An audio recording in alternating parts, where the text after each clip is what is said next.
Bienvenue sur cette nouvelle vidéo traitant du Victorinox Evolution Grip S17. C'est un couteau qui a un excellent rapport outil-poids-encombrement pour un EDC pour moi. Il fait partie de la gamme Victorinox 85 mm, dont les ancêtres étaient les Wenger. Commençons par le premier outil qui est l'ouvre-boîte, très classique version Victorinox. Du décapsuleur, vraiment toujours utile si on n'arrive pas à ouvrir sa bière, comme d'habitude, très important. La paire de ciseaux qui est, comme vous le voyez, pas des plus aisés à sortir, mais qui nous rend bien service. Et une petite scie à bois. On connaît l'efficacité des scies à bois Victorinox. Nous y reviendrons dans une prochaine vidéo.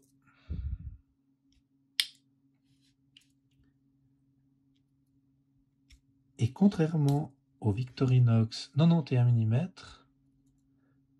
où cet emplacement est réservé à la petite lame d'habitude, nous avons ici une lime à la place. Ce qui est à mon sens plus utile. Mais encore une fois, c'est propre à chacun. La petite pince classique.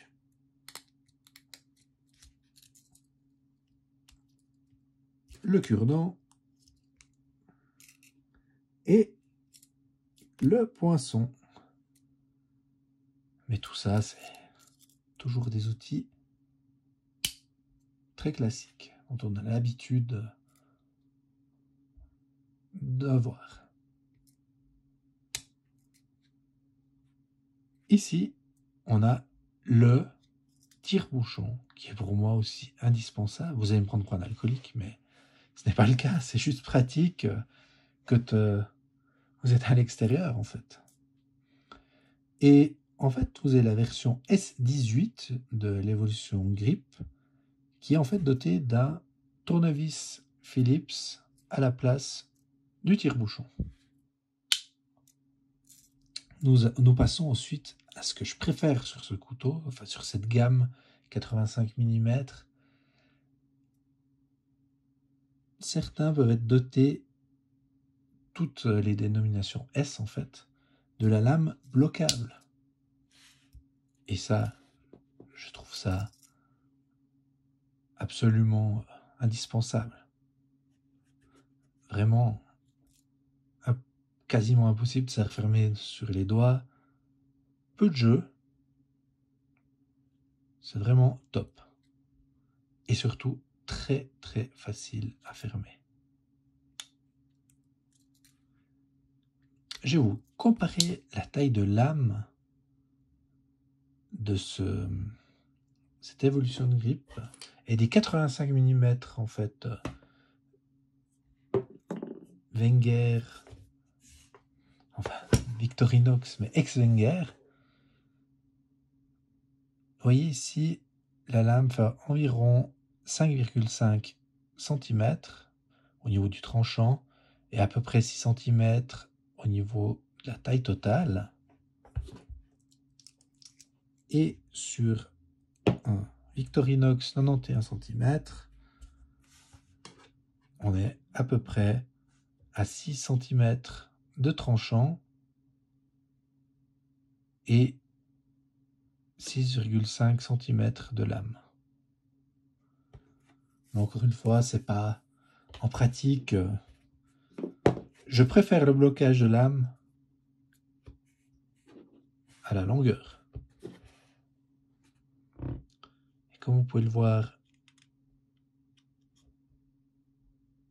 c'est pas flagrant. D'autant plus que les versions Wenger, on dira, les 85 mm, sont un petit peu plus épaisse. Donc ça peut être pratique suivant les cas. Refermer tout ça.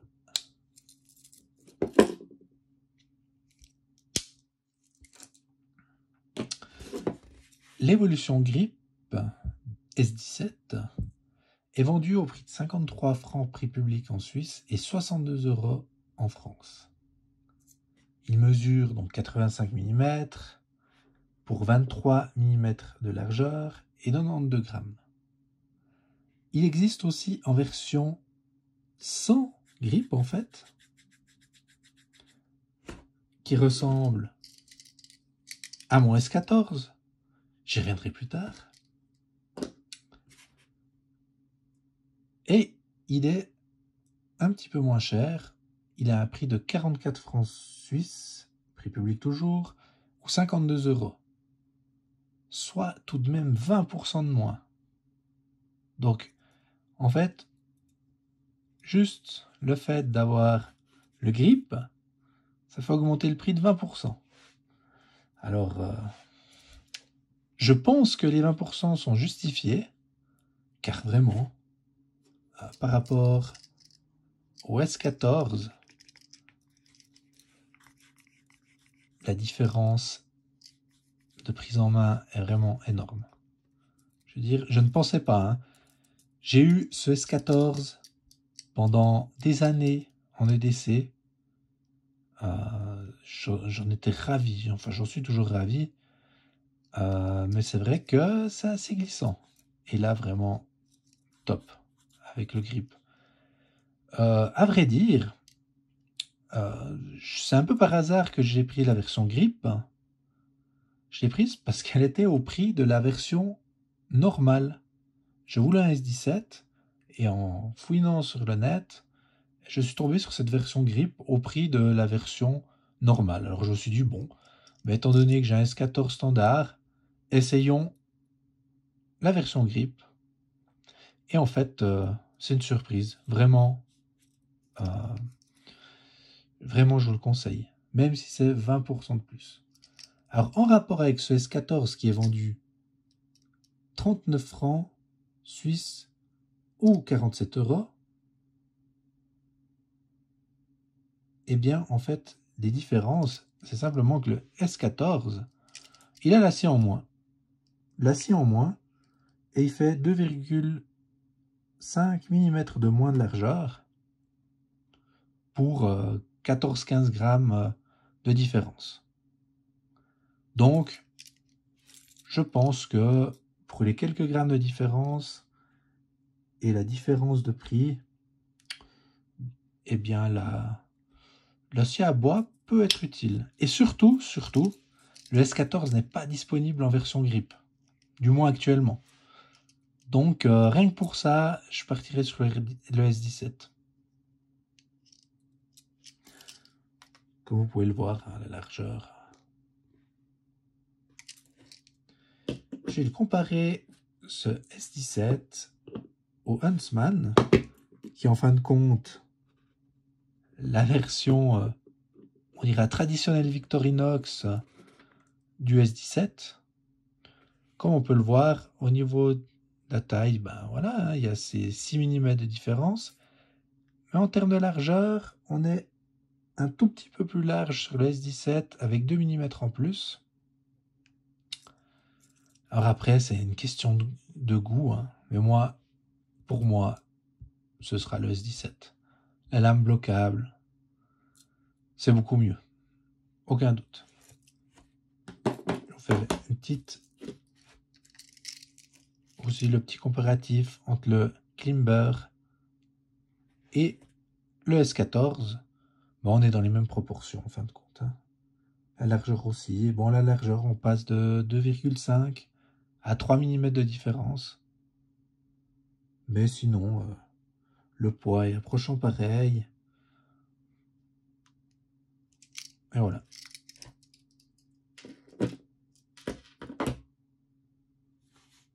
Après, il y a une réelle différence tout de même, c'est au niveau des tarifs. Hein.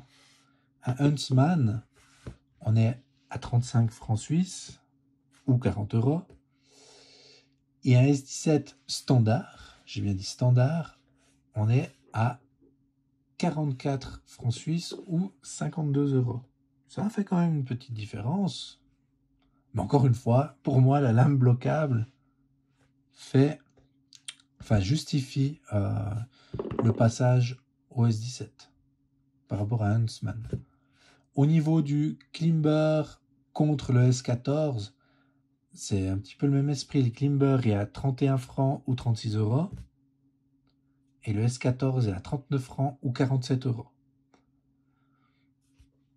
Quoi qu'il en soit, pour moi, la version entre ces 4 couteaux, la version pour en faire un EDC qui est le meilleur compromis, c'est ce S17 en version grip.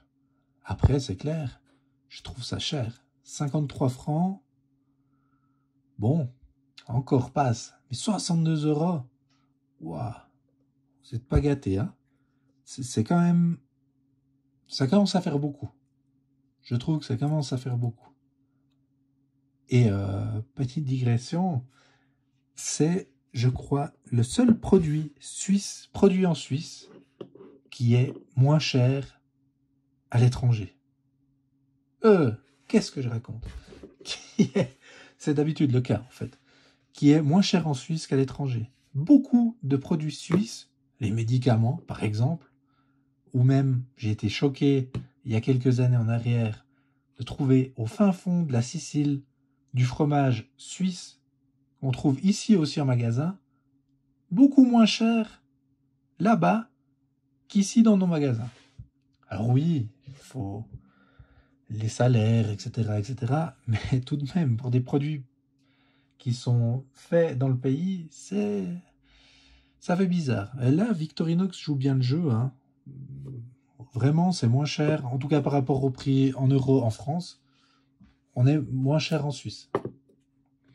Après, il y a une histoire de taxe aussi. Je crois qu'il y a environ 12% de différence de TVA entre la France et la Suisse. Enfin voilà. J'espère que cette petite vidéo de présentation vous aura plu. Je vous dis à la prochaine.